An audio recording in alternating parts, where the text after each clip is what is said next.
우리가 그동안 히브리서의 말씀으로 함께 은혜 나누었는데 이제 8장부터 후반부는 민수기의 말씀으로 돌아와서 민수기의 말씀 중간 부분을 또 우리가 같이 묵상하고, 그리고 이제 다시 돌아가서 히브리서 후반부를 또 함께 연구하면서 또 은혜 나누도록 그렇게 하겠습니다. 그래서 오늘은 지난번에 12장까지 말씀을 나눴고 오늘 13장 말씀으로 함께 같이 은혜 나누도록 하겠습니다. 출애굽한 이스라엘 백성들이 시내산에서 출발하여서 가나안 땅을 향하여서 본격적으로 이제 진군하고 있는 그런 그 과정입니다.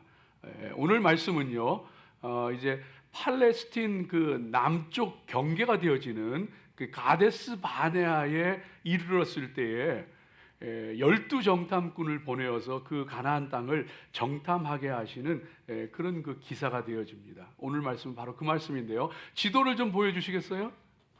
네, 잘 보이시는지 모르겠는데 보시면은요,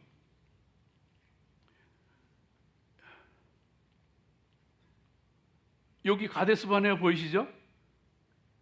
여기 이게 지금 지중해입니다. 지중해가 이렇게 있죠. 그리고 이게 이스라엘 땅입니다. 이스라엘 땅.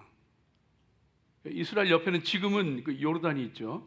또 옆으로 뭐 사우디아라비아, 이라크, 이란 이렇게 쭉 있죠. 지금 전쟁이 일어나는 땅이에요. 전쟁이 일어나는 땅인데 요 가나안 땅에 들어가기 위해서 이제 이스라엘 백성들이 애굽에서 출애굽해서 지금 이제 시내산에서 올라와서 가데스 바네아까지 이른 겁니다. 근데 여기에서 그 다음 보여주세요. 여기에서 이제 정탐꾼을 보내게 되어지는데 정탐꾼이 여기 보이는 요 선 보이시죠? 요 선을 따라서 요건 추정 지역입니다. 정확하게는 알 수가 없어요. 근데 요 추정 지역을 따라서 가데스 바네아에서 출발해 가지고 쭉 올라서 에스골 골짜기를 지나 가지고 쭉 올라서 저 위에 르홉까지 이렇게 이 중앙 그 팔레스틴의 중앙 지역은 산지예요, 산지. 그래서 이스라엘의 주요 도시들은 예루살렘을 비롯해서 전부 산 위에 있습니다. 산 위에. 이 산지를 따라서 중앙 산지를 따라서 쭉 정탐하고 돌아와서 보고하게 되어지는 그런 그 말씀이 되어집니다. 그래서 이 가데스 바네아는 좀 전에 말씀드렸던 것처럼 팔레스틴 땅, 이스라엘 땅의 남단의 경계에 있는 오아시스 지역이었어요. 그래서 거기에서부터 출발해가지고 저 북쪽에 르홉까지 40일 동안 정탐하는 얘기가 오늘 말씀 가운데 나와 있는 것을 보게 됩니다. 과거에는 이런 그 정탐하는 일들이 흔한 일이었어요. 그죠? 흔한 일이었어요. 그래서 성경에 보면은 다윗이 그 아람 왕 암몬 자손 그 나하스 왕, 암몬 자손의 나하스 왕이 죽었을 때에 그 조문 사절단을 보냅니다. 조문 사절단을 보내는데 이 암몬 사람들이 그걸 오해를 해가지고 이 사람들이 조문 사절단처럼 위장을 해가지고 우리를 정탐하고 우리를 무너뜨리려고 온 거다. 여러분 기억나시죠? 예, 그런 그 정탐하는 일이 흔했습니다. 또 이스라엘 역사에서 잊을 수 없는 그 정탐의 사건이 히스기야 왕 때, 이 히스기야 왕 때 바벨론 사신들이 사절단이 오잖아요. 그때 이 히스기야가 자기의 그 권세를 그 병에서 낳고 그 다음에 자기의 권세를 과시하기 위해서 왕궁의 모든 것과 예루살렘의 모든 것과 내탕곡까지 다 열어 보여주잖아요. 하나님이 이사야를 통해 가지고 책망하시면서 너 보여준 거 그거 다 바벨론이 걷어갈 거다. 실제로 그렇게 됐죠. 이런 그 정탐하는 일이 그 당시에는 흔한 일이었습니다. 흔한 일이었는데 요즘 생각하면은 이게 참 좀 달라요. 많이 달라요. 왜냐하면은 지금 그 이란에서 전쟁이 일어나고 있는데 지금 그 현대전의 패러다임을 바꿨다 그러잖아요. AI로 전쟁하는 완전 전쟁의 패러다임이 바뀌어버렸다 그러잖아요. 그래서 실제로 팔란티어하고 그 다음에 이 그 안트로픽의 그 AI가 되어지는 그 클로드 이것을 가지고서 AI 전쟁을 했어요, 미국이. 그래서 개전 공습이 시작되면서 24시간 안에 약 1000개의 목표물을 정확하게 타격해 버렸습니다. 이게 왜 가능했냐 하면은 이 팔란티어가 뭘 하느냐 하면은요, 이 팔란티어는 어마어마한 이 데이터, 어마어마한 이 그 정보를요, 그 뭐 위성에서 찍은 사진, 뭐 드론이 찍은 영상, 또 무슨 뭐 감청 자료, 또 텍스트 이런 그 문서들, 이런 어마어마한 그 방대한 자료들을요, 그걸 다 통합을 해가지고 쓸 수 있는 아주 요긴한 자료들로 그걸 정리를 하는 거예요. 이게 팔란티어가 그걸 하는 거예요. 그러면 클로드는 뭐냐 하면, 이 AI 클로드는 뭘 하느냐 하면은 그걸 가지고서요, 그걸 다 그 어마어마한 정보를 다 분석을 해가 두뇌인 거예요. 다 분석을 해가지고 언제 어디를 공격해야 된다, 이거를 정확하게 알려주는 거예요. 그러니까 인간이 하는 거는 그냥 버튼 누르는 것밖에 없는 거예요. 명령 수행하는 것밖에 없는 거예요. 그래서 사람이 실제로 그 군 지휘부에서 수주가 여러 주에 걸쳐서, 혹은 심지어는 뭐 몇 달에 걸쳐서 짜내는 그 작전을요, 단 몇 분 안에 이뤄내는 거예요. 이 클로드가 단 몇 분 안에, 심지어는 몇 초 안에 이뤄내는 거예요. 그래가지고 그냥 동시다발적으로 그냥 공격해버리는 거예요. 어마어마한 시대가 되었습니다.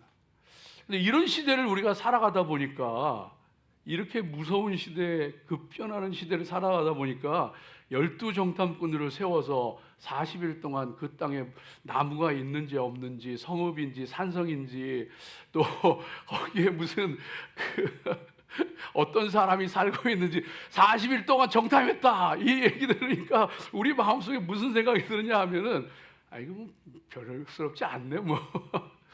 옛날 사람들은 뭐 그냥 정탐꾼 세워서 그런 일 했네, 이렇게 들릴 수가 있어요.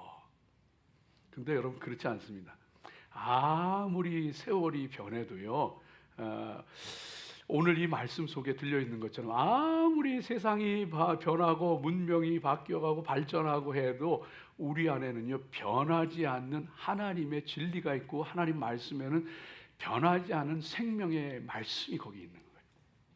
그래서 저와 여러분이 오늘 이 말씀을 함께 살펴보면서 은혜 나누고, 또 말씀 위에 정말 우리가 이런 시대를 살아가는데 하면서 교만하고 오만하고 착각해서 살아가는 게 아니고, 하나님 말씀 위에 진리를 굳건하게 붙잡고 살아갈 수 있는 저와 여러분 되어지기를 먼저 주의 이름으로 축복합니다. 주님 말씀 꽉 붙잡으세요. 자, 오늘 말씀 첫 번째로, 오늘 이 말씀이 저와 여러분에게 들려주시는 게 뭐냐 하면은요, 하나님 분명히 말씀하세요.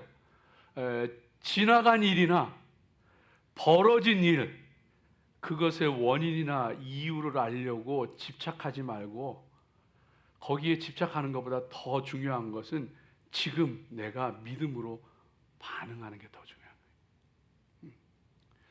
벌어진 일, 지나간 일, 이게 왜 이럴까? 왜 이런 일이 생겼을까? 그 이유를 알고 원인을 알고 그렇게 골머리를 싸매고 집착하고 그러는 것보다, 지금 내가 서 있는 그 자리에서 하나님 앞에 믿음으로 반응하는 게 훨씬 더 중요한 거예요. 여러분, 이것은요, 왜 그러냐 하면은, 우리는 첫째, 다 알 수가 없어요.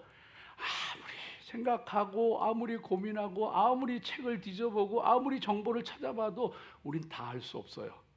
또 하나의 이유, 우리는요, 알아도 하나님께 보시기에 흠잡을 데 없는 그런 삶을 살아갈 수 있는 완전한 인간이 아니에요, 우리는. 그래서 지나간 거 후회하는 것보다, 이거 왜 이럴까 고민하는 것보다 더 중요한 거는 지금 이 상황에서 내가 하나님 앞에 믿음으로 반응하는 거, 이게 정말로 우리가 해야 될 일인 것을 오늘 성경 말씀이 들려주고 있습니다. 이게 왜 오늘 말씀이 그것을 들려주시느냐 하면은, 오늘 말씀 가운데 보면은 하나님께서 1절 2절 말씀 가운데 정탐꾼을 보내라 그러셔요. 보여주세요. 1절 2절 같이 읽습니다. 여호와께서 모세에게 말씀하여 이르시되 사람을 보내어 내가 이스라엘 자손에게 주는 가나안 땅을 정탐하게 하되 그들의 조상의 가문 각 지파 중에서 지휘관 된 자 한 사람씩 보내라. 하나님께서 12정탐꾼을 세워서 보내라 그러셨어요. 가나안 땅 정탐하라 그랬어요. 근데 사실은 하나님이 명령하시기 전에 사람이 요청을 했어요. 그걸 모세가 이제 인생 그 마지막에 회고하면서 그것을 알려줘요. 그래서 신명기 1장 22절에 보면은 이스라엘 백성들이 요청을 해요.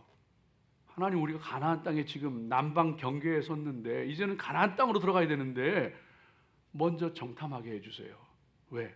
겁이 났어요. 저기에 어떤 사람이 살고 있는지, 무슨 일이 벌어질지, 산지인지 진영인지 나무가 있는지 없는지 어떻게 싸워야 되는지 겁이 나는 거예요. 조금 더 솔직하게 얘기하면은 안 가고 싶은 거예요. 그래서 하나님께 요청을 해요. 하나님께서 그래서 그걸 허락을 하세요. 그래서 가나안 정탐이 이루어진 거예요.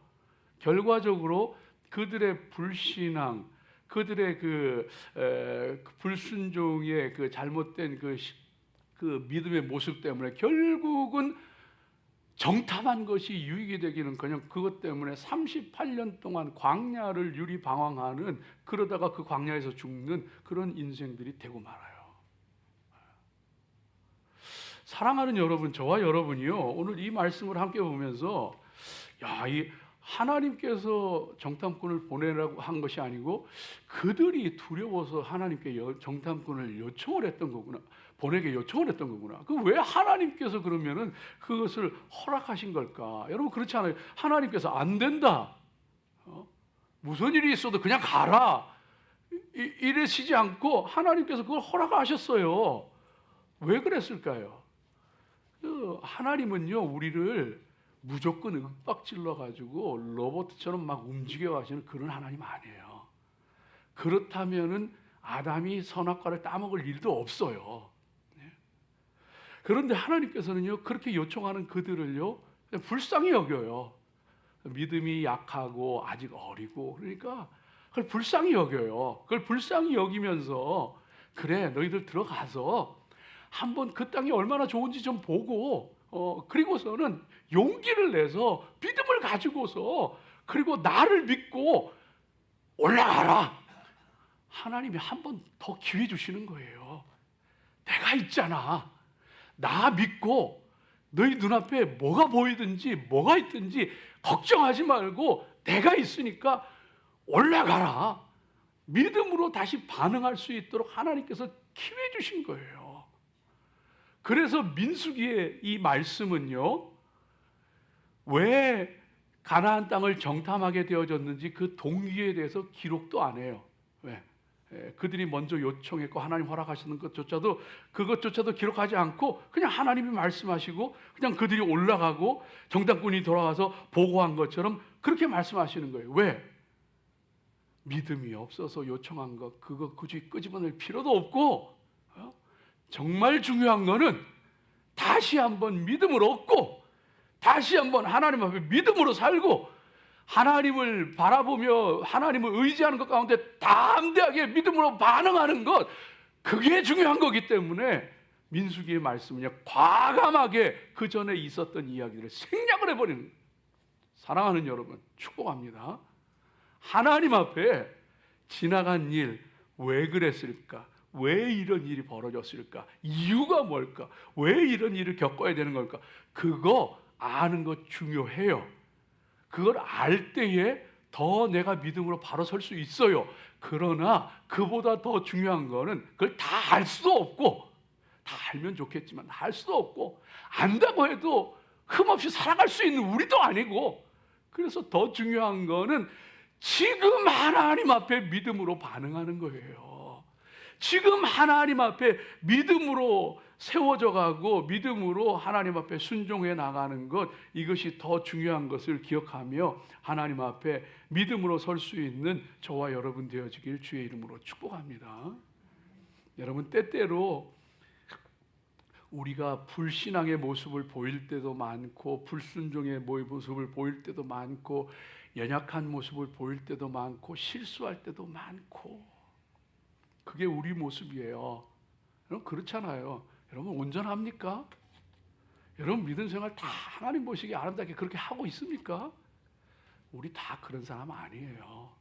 넘어질 때도 있고 쓰러질 때도 있고 실수할 때도 있고 잘못할 때도 있고 죄 지을 때도 있고 하나님 마음 아프게 할 때도 있고 그러나 중요한 것은 내 모습이 어떠하든지 간에 내가 있는 상황이 어떤 곳이든지 간에 내가 지금 다시 힘을 내어서 하나님 붙잡고 믿음으로 가는 거 이게 중요한 거예요. 결국 우리 성도들의 삶이라고 하는 것은 지금이 중요한 거고 지금 하나님 앞에 믿음으로 서는 것이 중요한 거고 일이 어떻게 시작되었든지 어떤 일이 벌어졌든지 누구의 잘못이었든지 그거 너무 따지지 마세요. 거기에 너무 집착하지 마세요. 그래서 뭐 어쩌겠다는 거예요. 뭐가 바뀌어요? 그래서 뭐 해결되는 거 있어요? 속이 시원한가요? 아무 의미 없어요. 그거 하지 마세요. 여러분요, 세상이 어려울수록 난세가 될수록 어려운 일이 가정에 닥치고 개인에게 닥치고 할수록 사람들은요 남을 블레임하기 시작해요. 원인을 찾기 시작하고 그리고 자기 자신은 의인인 줄로 착각을 해. 그래서 나는 잘못한 게 없는데 저 인간이 잘못해서 그런 거야. 그때 이걸 잘못해서 그런 거야. 내 책임이 아니야. 이런 식으로 사람은요 이게 왜 그런지 누구 잘못인지 이런 걸 따져들기 시작하고 그렇게 하면 가정에 불화만 일어나고 공동체에 분란만 일어나요. 해결되는 거 아무것도 없어요. 난세가 되면은요 사람들이 어떻게 변하는지 아세요? 전부 어려운 때가 되고 난세가 되면은요 전부 자기는 의인이고 전부 자기는 지략가고 그래서 누가 잘못해서 그런 거고 뭐가 문제고 이게 군사적으로 정치적으로 경제적으로 뭐가 잘못된 거 그냥 제갈공명이 따로 없어요. 그냥 세상을 꿰뚫고 있어 지가. 그리고서는 자기는 의인이고 저 인간이 잘못해서 그렇고 저 인간이 잘못해서 이게 잘못돼서 그렇고 성경적으로 얘기하면 자기는 의인이고 전부 나단 선지자가 된 것처럼 그런 행세하는 거예요. 자기가 나단 선지자인 줄 착각하고 살아요. 특별히 어려운 때가 되면은. 사랑하는 여러분, 저와 여러분이요 하나님 앞에 정말로 우리가 해야 될 일은요 지금 하나님 앞에 다시 믿음 회복하고 믿음으로 반응하는 거예요. 요셉의 형들이 요셉을 팔아넘기고 죽이려고 하다가 노예로 팔아넘기고 그런데 그러고서 살다가 가나안 땅에 기근이 들잖아요. 예.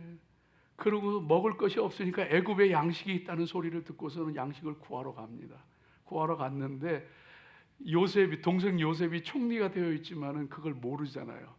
그런 상황에서 이 사람들이 오늘 얘기처럼 정탐꾼으로 요셉이 일부러 누명을 씌우잖아요. 너희들이 이 땅을 정탐하러 온 것이다. 양식을 구하러 온 것이 아니라 정탐하러 온 것이다. 그러니까요 이 사람들이 그때 입에서 쏟아내는 말이 우리 죄가 많아서 그래. 우리 동생 요셉이 그 구덩이 집어 던져 넣을 때 살려달라고 애걸복걸하고 그렇게 애걸할 때 우리가 그거 외면하고 그 동생 죽이려고 하고 그 동생 노예로 팔아버렸는데 우리 죄가 많아서 그런 거예요. 그 루벤이 그 소리 듣다가 하는 얘기가요. 그때 내가 살려주자 그랬지 않냐. 그때 내 말 들었으면 우리가 이런 꼴 안 당하는 건데. 세상은 꼭 그래요. 꼭 이렇게 돼요. 우리 믿음의 사람들은요. 그래서 절대로 그런 모습 보이면 안 돼요. 여러분 욥이 고난 받을 때 욥의 친구들이 정말 욥의 고난 받을 때 모든 사람이 다 떠나가. 그런데 욥의 친구들 와가지고 욥과 함께 있어주면서 일주일을 같이 금식하면 얼마나 좋은 친구들이에요. 얼마나 믿음의 사람들이에요. 그런데 그 믿음의 사람들도 엄청난 실수를 하더라고요. 욥아, 네가 잘못해서 그런 거야. 네가 죄가 많아서 그런 거야. 잘 생각해봐. 뭐가 잘못됐는지. 네 문제야. 네 탓이야. 거기다가 해답까지 줘요. 네가 회개하면 풀린다? 해결된다? 아주 해답까지 줘요. 하나님이요, 욥도 잘못했지만 하나님이 욥을 책망하는 게 아니라 욥의 세 친구를 책망하고, 욥의 기도가 아니면 너희들은 재앙을 받을 거예요. 욥이 기도해서 그 친구들이 용서받아요. 사랑하는 여러분, 저와 여러분이 이 땅 위에 살아가면서 정말 해서는 안 되는 일이요, 이 누구 잘못이지? 이게 왜 이런 거지? 원인 따지고 책임 소재 따지고 네 탓이다 내 탓이다 하고. 여러분, 그래서 이 믿음 좋은 사람일수록 조심해야 돼요. 욥의 친구들처럼 믿음 좋은 사람일수록 조심해야 돼요.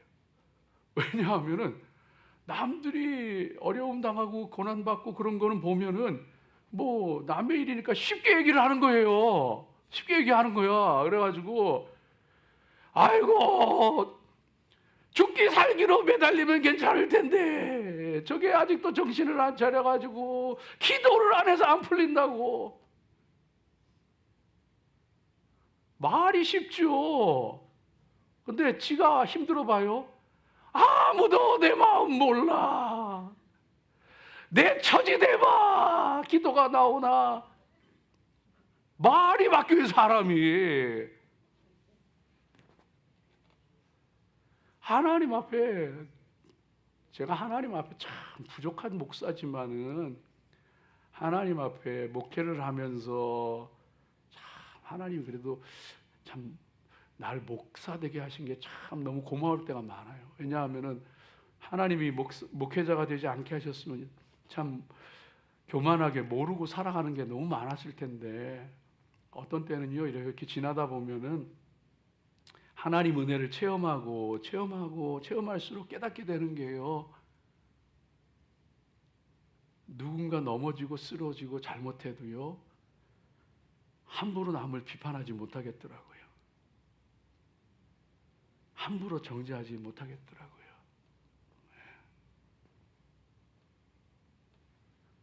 그 사람이 오히려 저 사람이 내가 모르는 뭐가 있었을 거야. 내가 다 아는 게 아니잖아. 저 사람이 나보다 훨씬 나은 사람인데 내가 그 사람 뭐 함부로 비판하겠어. 하나님 은혜가 깨달아지니까요 남 함부로 얘기 못하겠더라고. 함부로 비판 못하고 함부로 정죄 못하고 그렇게 되더라고요. 뭐 제가 그런다는 사람이 아니고 그렇게 하나님께서 깨달음 주시더라고요. 사랑하는 여러분, 기억하십시오. 우리는요 다 할 수 없는 사람이에요. 우리는 완전할 수도 없는 사람이에요. 때로 실수도 하고 넘어져요. 잘못도 해요. 악하게 굴기도 해요.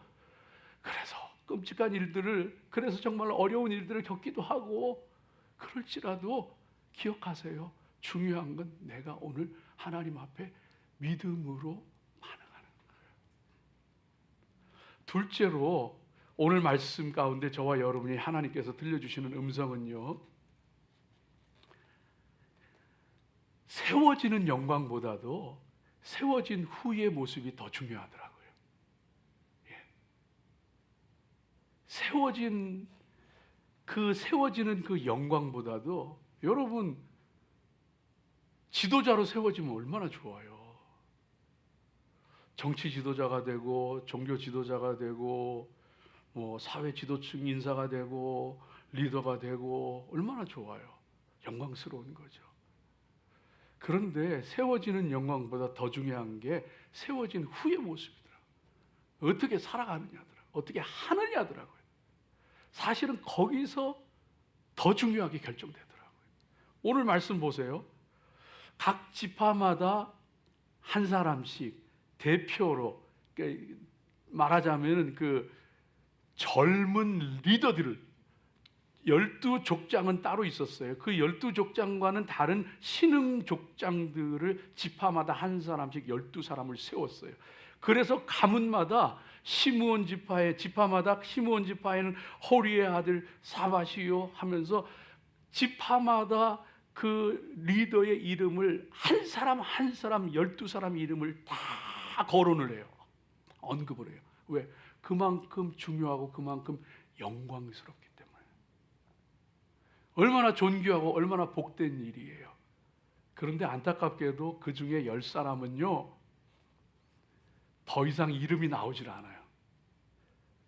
이제 앞으로 나오겠습니다만 10사람은 부정적인 보고하고 불신앙으로 불순종하고 하다가 민수기 14장 37절 말씀에 가면 그 땅에 대하여 악평한 자들은 여호와 앞에서 재앙으로 죽었고, 이름도 안 나올 뿐더러 여호와 앞에서 재앙으로 죽었고. 족장으로 세워진 뭐예요? 얼마나 영광스럽고 존귀한 일이에요. 가문의 영광이지. 그렇지만 거기에서 잘못하니까 세움받지 않는 게 차라리 나을 뻔했더라고요. 사울 왕은 이스라엘의 왕이 되었지만, 그 영광스러운 이스라엘의 초대 왕이 되었지만 부끄러운 사람이 되고 부끄러운 죽음을 주고 만들어요. 가룟 유다는 예수님의 12제자 중에 들어가는 영광스러운 자리에 올랐지만 예수님께서 이 사람은 차라리 태어나지 아니하였으면 저에게 좋을 뻔하였도다.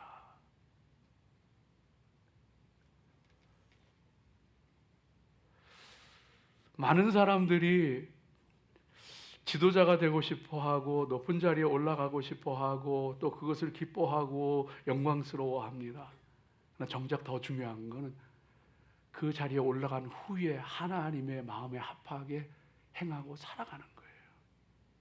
행하는 거예요. 결혼하는 거 중요해요.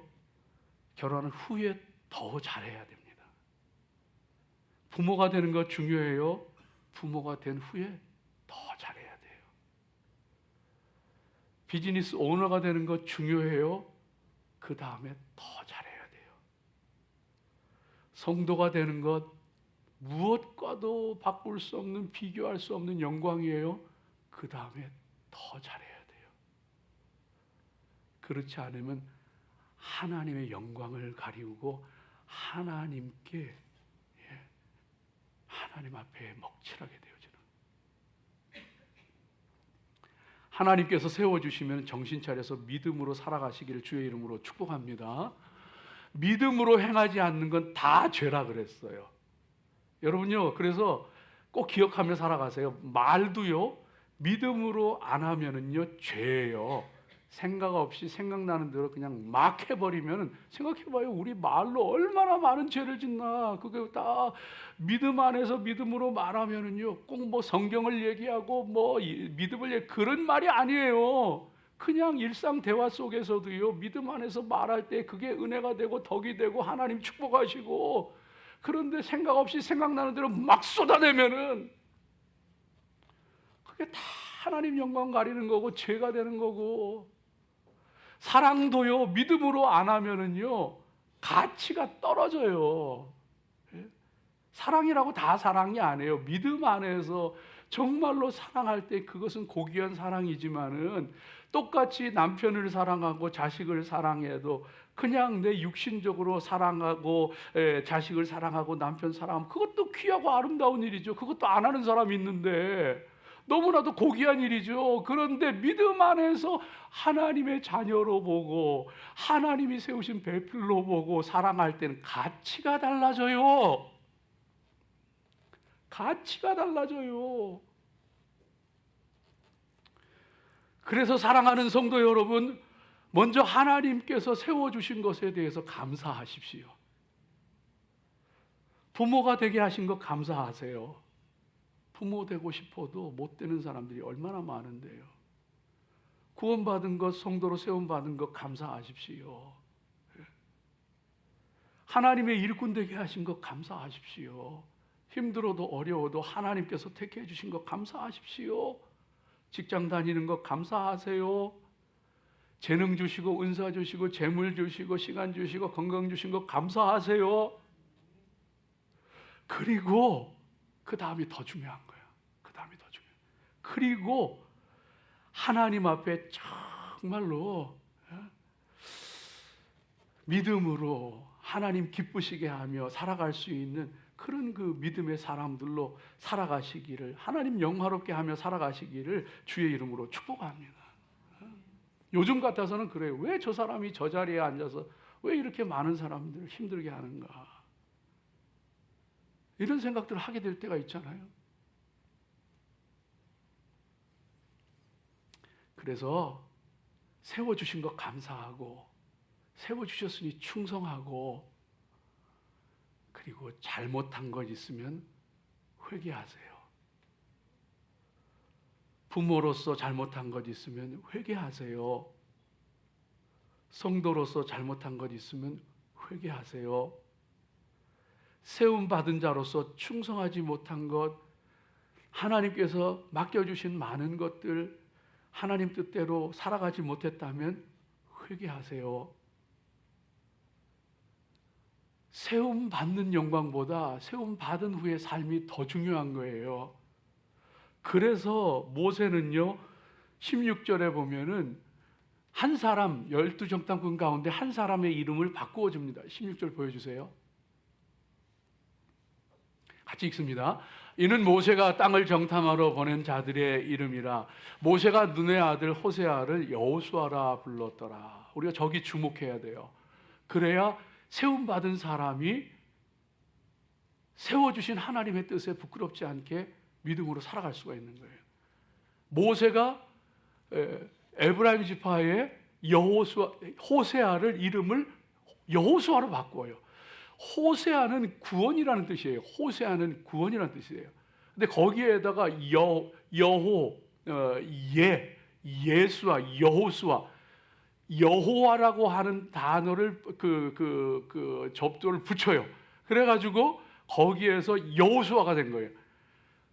호세아는 구원이라는 뜻인데 여호수아는 여호와가 구원하신다는 거예요. 여호와는 구원자시라는 거예요. 바꿔서 얘기해 볼까요? 여러분, 하나님 앞에 정말로 세움받은 사람들로 살아가기 원합니까? 그렇다면 주체를 분명하게 하십시오. 누가 하는 거예요? 하나님이 세우신 거예요.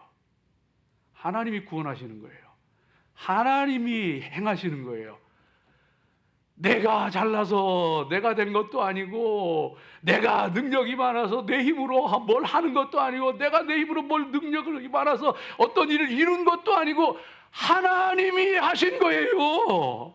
내가 살아온 것도, 내가 세움받은 것도, 내가 구원받은 것도, 내가 하나님 앞에 충성한 것도 다 하나님 하신 거예요.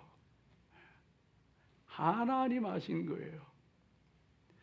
그래서 여러분, 우리 믿음의 사람들이요, 하나님 앞에 정말로 인생을 살아가게 되어질 때에 때때로는요, 힘들고 어려울 때도 있잖아요. 힘들고 어려운 때도 있잖아요. 그럴 때 주체를 분명, 누가 주체예요? 내가 주체면은 나 힘들어서 못 해먹겠어. 나 이런 거 도저히 안 해. 더 이상 싫어. 하나님이 주체시면은요, 하나님이 할 수 있게 해주시는 거야. 하나님이 나로 감당하게 하시는 거야. 하나님이 나를 통해 역사하시는 거예요. 뭔가 큰 일을 이루었습니까? 뭔가 좋은 결과가 있습니까? 주체를 분명하게 하세요. 하나님이 하셨어요.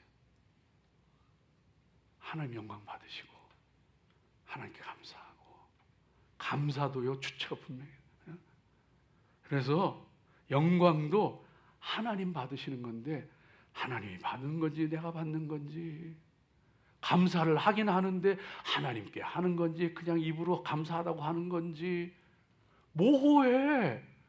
영광을 돌린다고 하는데 하나님께 영광을 돌리는 건지 지가 영광을 받는 건지 모호해. 뭐예요? 큰 일을 하고 좋은 일이 있고도 내가 잘나서 그런 것처럼, 내가 이룬 것처럼, 아니에요. 하나님 안에 하나님 하시는 거예요. 하나님이 나를 통해 일하시도록 내어드리세요.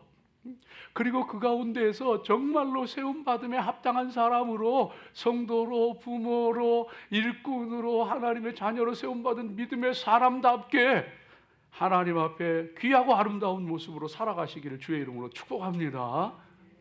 마지막 세 번째 말씀 짧게 드릴게요. 팩트보다 중요한 게 해석이에요.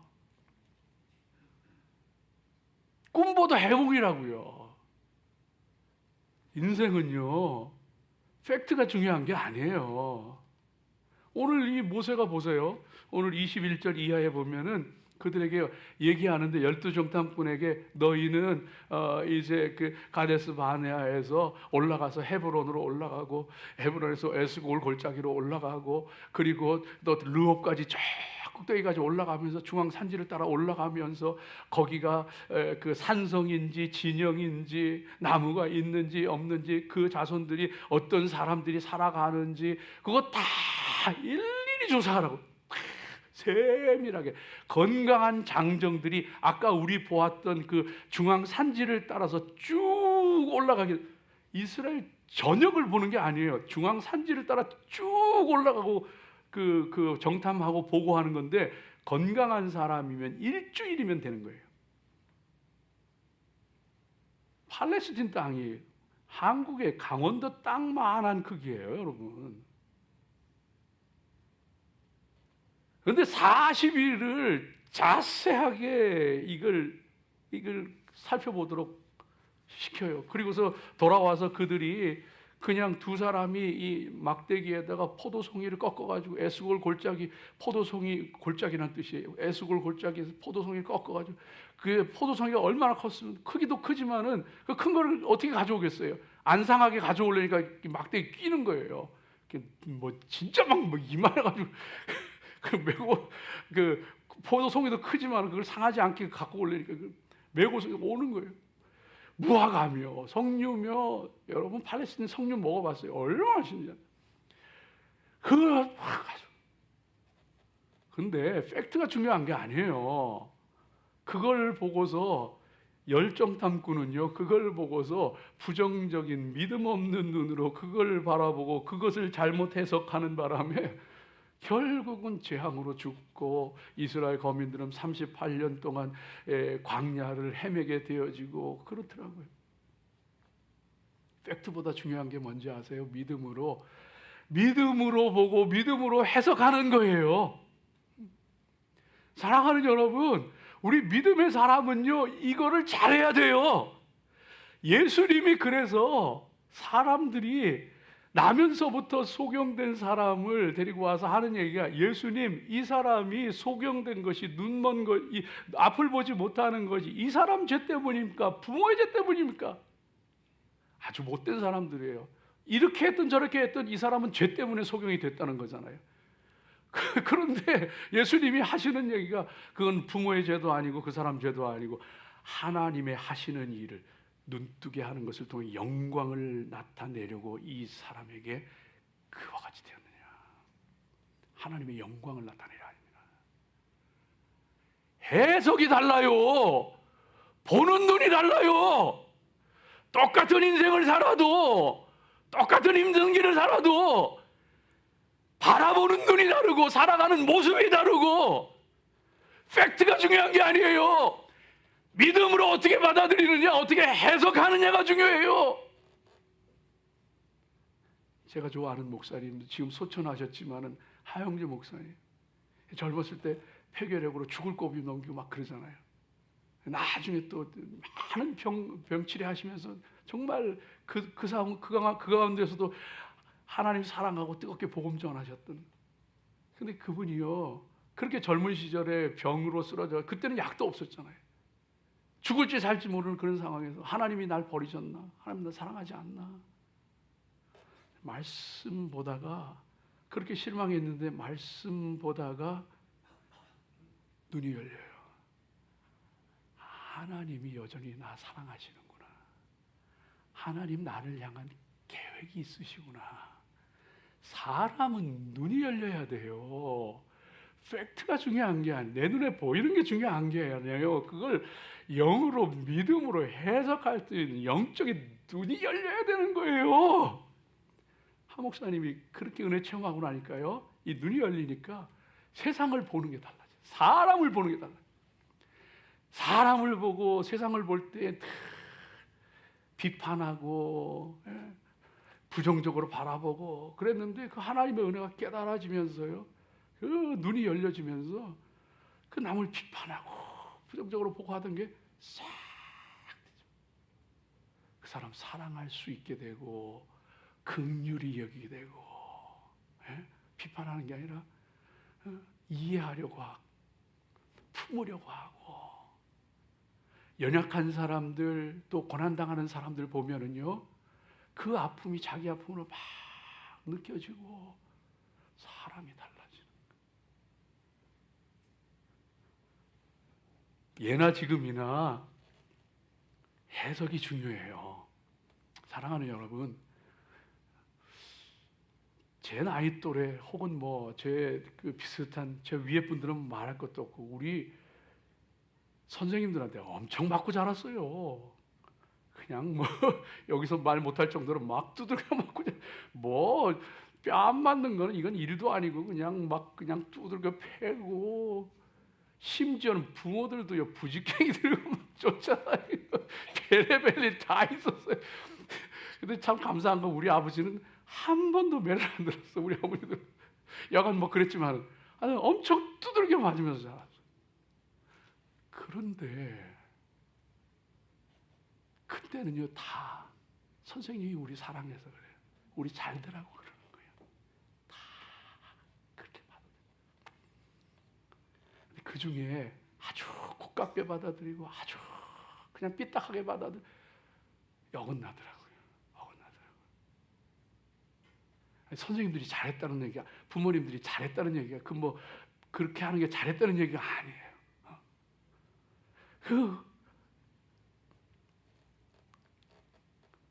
내가 어쩌다 저런 인간 만나가지고 이 고생하노? 아니에요.